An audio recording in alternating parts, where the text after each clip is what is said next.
ಪ್ರಪಂಚ ಪರ್ಯಟನೆ. ತತ್ವದ ದೀಪ ಬೆಳಗಿದ ಜಗದ್ಗುರು ನೀವು, ವೇದಗಳ ಸಾರ ಹೇಳಿದ ಮಹಾಗುರು ನೀವು, ಅದ್ವೈತ ಸತ್ಯದ ಬೆಳಕು ಹರಿಸಿದವರು, ಆದಿಶಂಕರಾಚಾರ್ಯರೇ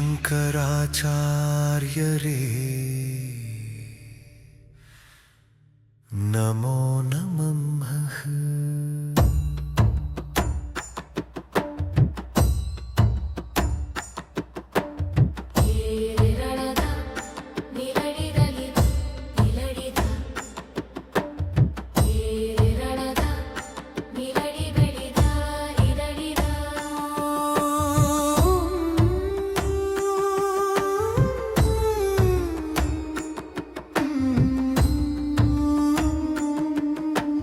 ಕೇರಳದ ಪವಿತ್ರ ಭೂಮಿಯಲ್ಲಿ ಕಾಳಡಿಯಲ್ಲಿ ಹುಟ್ಟಿದ ದಿವ್ಯಜ್ಯೋತಿ, ಆರ್ಯಾಂಬೆಯ ಮಡಿಲಲ್ಲಿ ಬೆಳೆದ ಅಮೂಲ್ಯ ರತ್ನ, ಶಿವಗುರುವಿನ ಆಶೀರ್ವಾದದ ಪವಿತ್ರ ಸಂತ.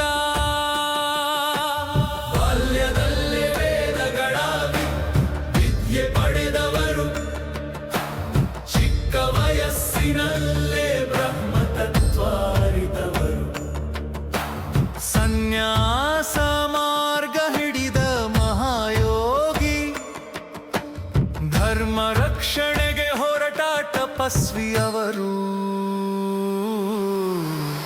ತತ್ವದ ದೀಪ ಬೆಳಗಿದ ಜಗದ್ಗುರು ನೀವು, ವೇದಗಳ ಸಾರ ಹೇಳಿದ ಮಹಾಗುರು ನೀವು, ಅದ್ವೈತ ಸತ್ಯದ ಬೆಳಕು ಹರಿಸಿದವರು, ಆದಿಶಂಕರಾಚಾರ್ಯರೇ ನಮೋ ನಮಃ.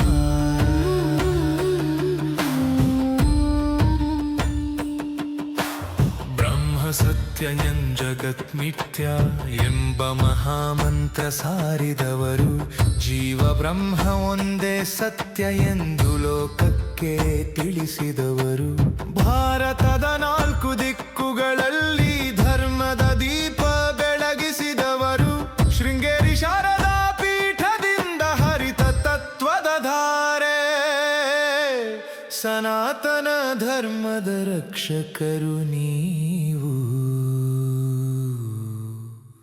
ಭಜ ಗೋವಿಂದನ್ ಹಾಡಿದ ಕವಿ, ಭಕ್ತಿ ತತ್ವ ಮಿಶ್ರಿಸಿದ ಗುರು, ವೇದಾಂತ ಮಾರ್ಗ ತೋರಿದ ಯೋಗಿ, ಭಾರತದ ಆಧ್ಯಾತ್ಮಿಕ ಬಿಳಿವು, ಹಿಮಾಲಯದ ಶಿಖರಗಳಲ್ಲೂ ನಿಮ್ಮ ತಪಸ್ಸಿನ ಪ್ರತಿಧ್ವನಿ, ಯುಗ ಯುಗಗಳಿಗೂ ಉಳಿದಿರುವ ನಿಮ್ಮ ತತ್ವದ ಅಮೃತಧಾರೆ.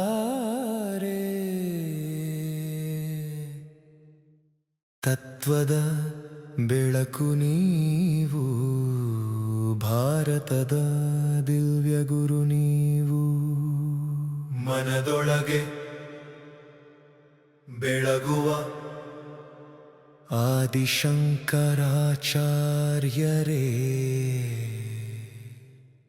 ನಮೋ ನಮಃ.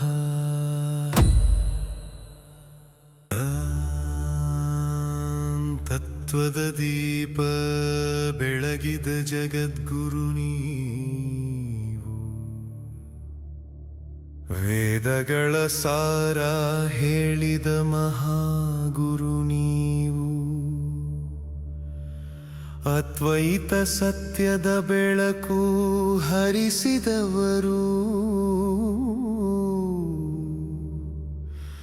ಆದಿಶಂಕರಾಚಾರ್ಯರೇ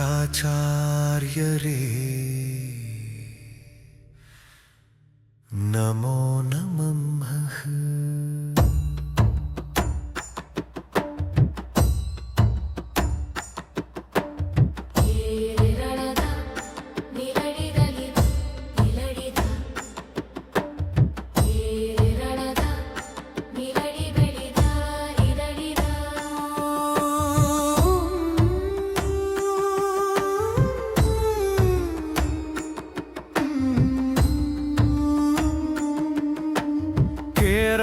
ಪವಿತ್ರ ಭೂಮಿಯಲ್ಲಿ ಕಾಳಡಿಯಲ್ಲಿ ಹುಟ್ಟಿದ ದಿವ್ಯಜ್ಯೋತಿ ಆರ್ಯಾಂಬೆಯ ಮಡಿಲಲ್ಲಿ ಬೆಳೆದ ಅಮೂಲ್ಯ ರತ್ನ ಶಿವಗುರುವಿನ ಆಶೀರ್ವಾದದ ಪವಿತ್ರ ಸಂತ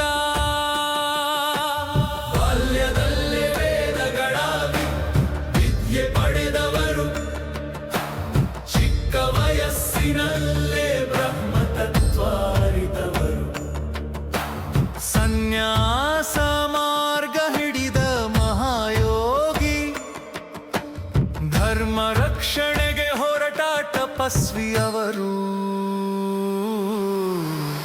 ತತ್ವದ ದೀಪ ಬೆಳಗಿದ ಜಗದ್ಗುರು ನೀವು ವೇದಗಳ ಸಾರ ಹೇಳಿದ ಮಹಾಗುರು ನೀವು ಅದ್ವೈತ ಸತ್ಯದ ಬೆಳಕು ಹರಿಸಿದವರು ಆದಿ ಶಂಕರಾಚಾರ್ಯರೇ ನಮೋ ನಮಃ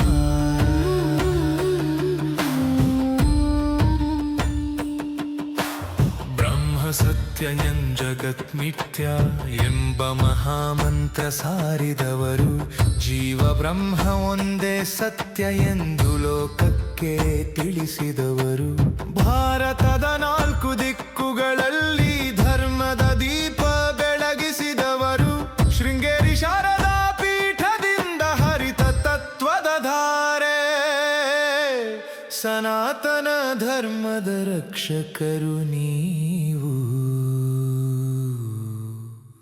ಭಜ ಗೋವಿಂದನ್ ಹಾಡಿದ ಕವಿ ಭಕ್ತಿ ತತ್ವ ಮಿಶ್ರಿಸಿದ ಗುರು ವೇದಾಂತ ಮಾರ್ಗ ತೋರಿದ ಯೋಗಿ ಭಾರತದ ಆಧ್ಯಾತ್ಮಿಕ ಬಿಳಿವು ಹಿಮಾಲಯದ ಶಿಖರಗಳಲ್ಲೂ ನಿಮ್ಮ ತಪಸ್ಸಿನ ಪ್ರತಿಧ್ವನಿ ಯುಗ ಯುಗಗಳಿಗೂ ಉಳಿದಿರುವ ನಿಮ್ಮ ತತ್ವದ ಅಮೃತಧಾರೆ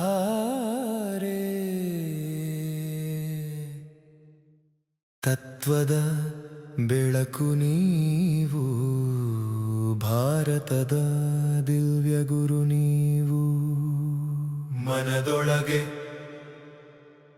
ಬೆಳಗುವ ಆದಿಶಂಕರಾಚಾರ್ಯರೇ ನಮೋ ನಮಃ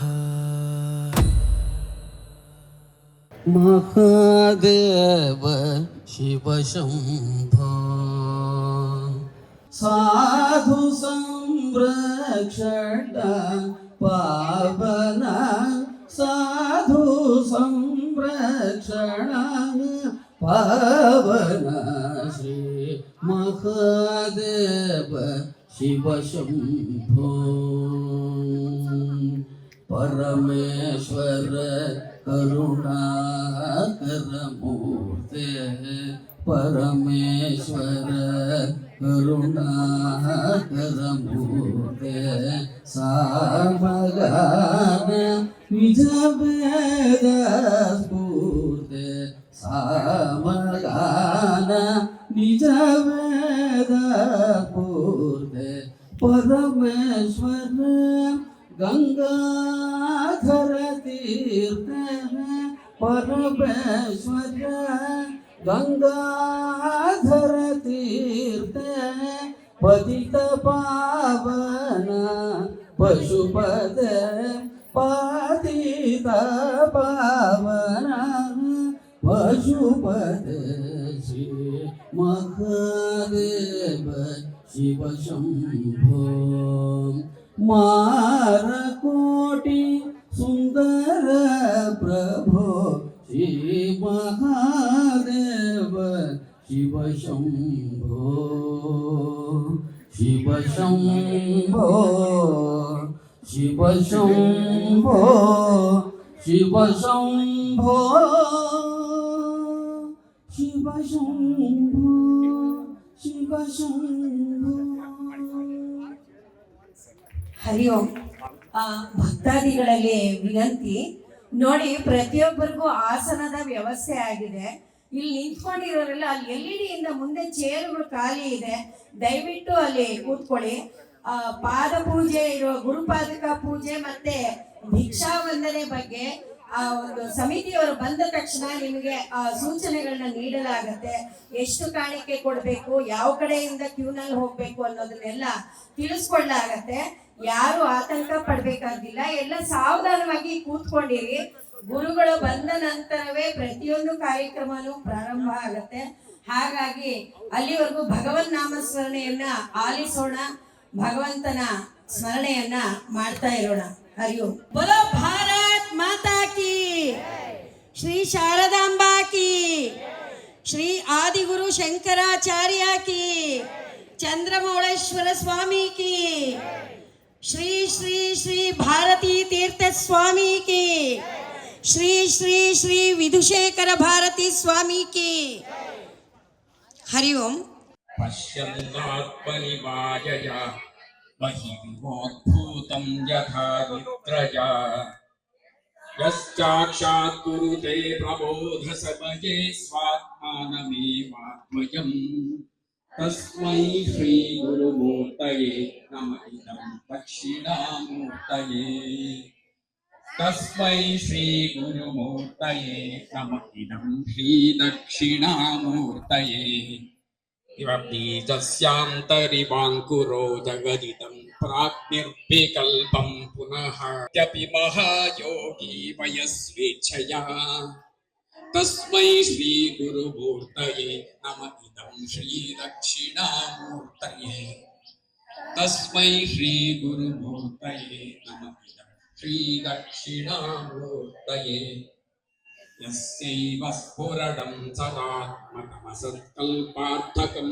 भासते साक्षात् तत्त्वमसीति वेदवचसा यो बोधयत्याश्रितान् यत् करणात् भवेन्न पुनरावृत्तिर्भवाम्भोनिधौ तस्मै श्रीगुरुमूर्तये नमः श्रीदक्षिणामूर्तये तस्मै श्रीगुरुमूर्तये नमः इदं श्रीदक्षिणामूर्तये नानाचित्रगणोधरस्थितमः दीपप्रभाभास्वरम् ज्ञानं यस्य दुचक्षुरादिकरणद्वारा बहिस्फुटते जानामीति तमेव भान्तमनुभाते तत्समस्तं जगत् तस्मै श्रीगुरुमूर्तये नमः श्रीदक्षिणामूर्तये तस्मै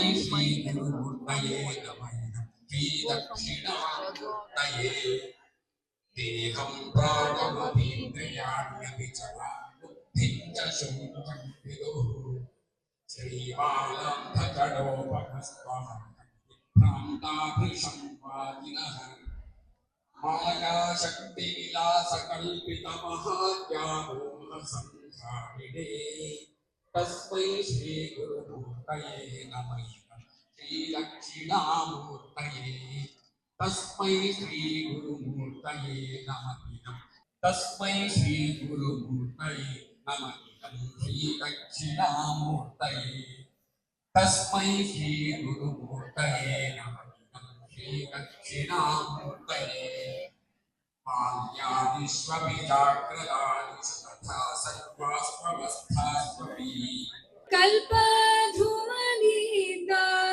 नित्यपूर्ण सच्चिदात्मदत्त भक्तकाम कल्पधूमनीता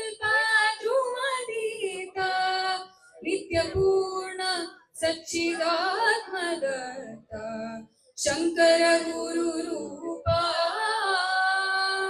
शंकर गुरु रूपा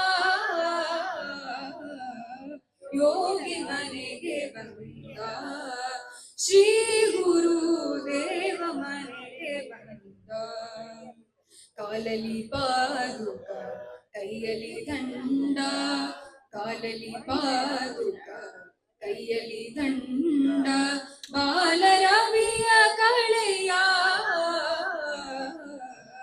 ಯೋಗಿ ಮನೆಗೆ ಬಂದ ಶ್ರೀ ಗುರುದೇವ ಮನೆಗೆ ಬಂದ ಶ್ರೀ ಗುರುದೇವ ಮನೆಗೆ ಬಂದ ಶ್ರೀ ಗುರುದೇವ ಮನೆಗೆ ಬಂದ ಭಕ್ತಾದಿಗಳು ಎಲ್ಲರೂ ಸಹಕರಿಸಿ ಎಲ್ಲರಿಗೂ ಸಹ ದರ್ಶನ ಭಾಗ್ಯ ಇದೆ, ಫಲಮಂತ್ರಾಕ್ಷತೆ ಇದೆ, ಹಾಗೂ ಪ್ರಸಾದ ವಿನಿಯೋಗ ಕೂಡ ಇದೆ, ದೇವರ ದರ್ಶನವೂ ಕೂಡ ಆಗುತ್ತೆ. ದಯಮಾಡಿ ಸಹಕರಿಸಿ ಅಂತ ನಾನು ಕೇಳ್ಕೊಳ್ತಾ ಇದ್ದೀನಿ. ಶ್ರೀಶೈಲಸ್ಥಳವಾಸಿನಿ ಭಗವತಿ ಶ್ರೀಮಾತರಂ ಭಾವಯೇ ಕಸ್ತೂರಿ ಕಾಂಚಿತೇಂದು ವಿಲಸತ್ಪ್ರೋತ್ಥಾಸಿ ಫಾಲಸ್ಥಲೇ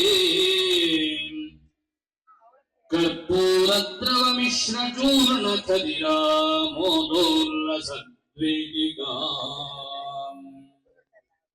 ಲೋಲಾಪಾಂಗ ತರಂಗಿತೈರಧಿಕೃಪಾ ಸರೈರ್ನತ ನಂದಿನಿ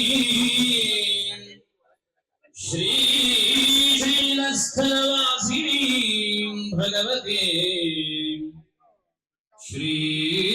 ಶ್ರೀಮಾತರಂ ಭಾವಯೇ ರಾಜನ್ಮತ್ತಮಲಾಲ ಮಂದಗಮನಾಂ ರಾಜೀವಪತ್ರೇಕ್ಷಣಾಂ ರಾಜೀವಪ್ರಭವಾದಿದೇವಮಕುಟೈಃ ರಾಜತ್ಪದಾಂಭೋರುಹಾಂ ರಾಜೀವಾಯತಪತ್ರಮण्डितकुजां राजाधिराजेश्वरी श्रीशैलस्थलवासिनी भगवती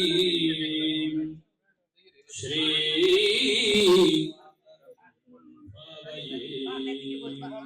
शेष फलदं श्रीमद्विष्णुमांश्रये योगिरुत्पत्तिनिलयं नत जीवहितेरतं श्रुतीनां जन्मकुरुनिर्वां चतुर्मुखमांश्रये रसमाहितमत्यन्तं प्रतिमातिततेजसं वशीकृतपरानन्दं वसिष्ठं गुरुमाश्रये शुक्तरूपमिवावाति यद्रूपं मयि कल्पितं शक्त्या परितयेन शक्तिं तं गुरुमाश्रये गुरुणातीतचिद्रूपं परिपूर्णं परायणं परमानन्दसन्तुष्टं शरणमहं वेदव्यासं स्वास्वरूपं तत्त्वसन्तं परायणं शान्तं जितेन्द्रियक्रोधं शिष्यं प्रणमाम्यहम् त्रिकालातीत चिन्मात्र प्रशान्त स्वान्त संयुतं विकाराच्चर सुस्पष्टं शुकं गुरुमहाश्रये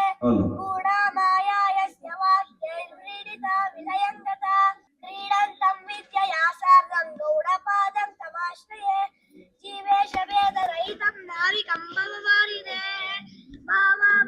विदूरस्थं गोविन्दं गुरुमाश्रये शङ्करूपेण मच्चित्तं पङ्क्तीकृतमभूत्यया किङ्करीयस्य सामाया शङ्कराचार्यमाश्रये विश्वं मायामयत्वेन रूपितं यत् प्रबोधता विश्वं च यत्स्वरूपं तं वार्तिकाचार्यमाश्रये अनाद्यविद्यामुत्सार्य प्रज्ञानगणरूपतां यो बोधयति सच्चिव्यान्तं बोधकरमाश्रये अविद्याचन्न भावानां नृणां विद्योपदेशता प्रकाशयति यस्तत्त्वं तं विद्यातीर्थमाश्रये अज्ञानां चात्मवीतीर्थं विद्यातीर्थं विवेकिनः सर्वेषां सुखदन्तीतं भारतीतीर्थमाश्रये अविद्यारण्यकान्तारे भ्रमतां प्राणिनां सदा विद्यामार्गोपदेष्टारं विद्यारण्यगुरुं श्रये अविद्यारण्यसंश्लेष कृष्णा विभूषितापितः संश्रये सततन्भूत्यै चन्द्रशेखर चन्द्रिकां सत्यस्वरूपं सज्ञान निष्ठं साक्षात् शिवं परं सदा दानकं तान्तं सच्चिदानन्दमाश्रये सदात्मज्ञानरहितं विषयेभ्यः पराङ्गणं स्वामिशास्त्रेषु निष्णातं चन्द्रशेखर भारती भारतीकरुणापात्रं भारतीपदभूषणं भारतीपदमारूढं भारतीतीर्थमाश्रये विद्याविनयसम्पन्नं गीतरागं विवेकिनं वन्दे वेदशेखर भारती मध्यमाम् अस्मदाचार्यपर्यन्तं वन्दे गुरुपरम्परां वन्दे गुरुपरम्परां वन्दे गुरुपरम्परां इति श्रीगुरुपरम्परा स्तोत्रं सम्पूर्णं स्मृतिपुराणानाम् आलयं करुणालयं नमः